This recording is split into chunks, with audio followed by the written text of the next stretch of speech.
Richman, music director and conductor for the Bangor Symphony Orchestra, and this is the introduction for a work called The Dream I Share, which will be receiving its world premiere on May 7th at the Collins Center for the Arts with the Bangor Symphony Orchestra. Back in the fall of 2015, a patron of ours, Roxanne Donahue, approached me to ask if I would write a piece to honor her mother, Betty Donahue, who had been a poet and journalist through the years of the Greatest Generation. And Roxanne's idea was that I would write a piece that would describe basically three different phases of a woman's life. The college years, pre-war years, then as a wife and a mother, and then the years at the end of one's life.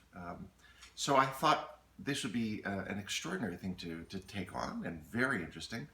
And knowing that Betty, her mother, had been a journalist and poet, I asked if I could utilize the text that the many different sources of writing that Betty had created,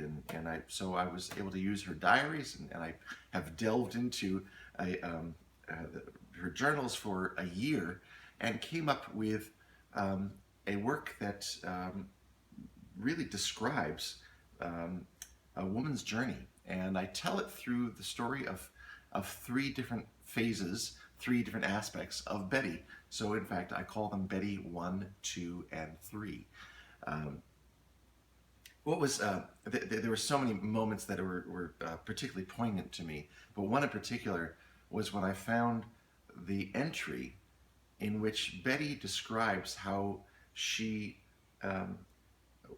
describes the day upon which her own daughter, Roxanne, was born. And when I found that entry, to find the entry describing the woman who commissioned the work, that was really touching to me. And all of this is going to come together on May 7th at the Collins Center for the Arts with three vocal soloists who happen to be, I thought maybe it would be a good idea to engage three women who are very near and dear to my own heart: my niece, Jenny Lester, my sister, Kelly Lester, and my mother, Helen Richman, as the soloists for this program. We'll also have a wonderful women's chorus, and of course the fabulous Bangor Symphony Orchestra playing the world premiere of The Dream I Share, May 7th at the Collins Center for the Arts.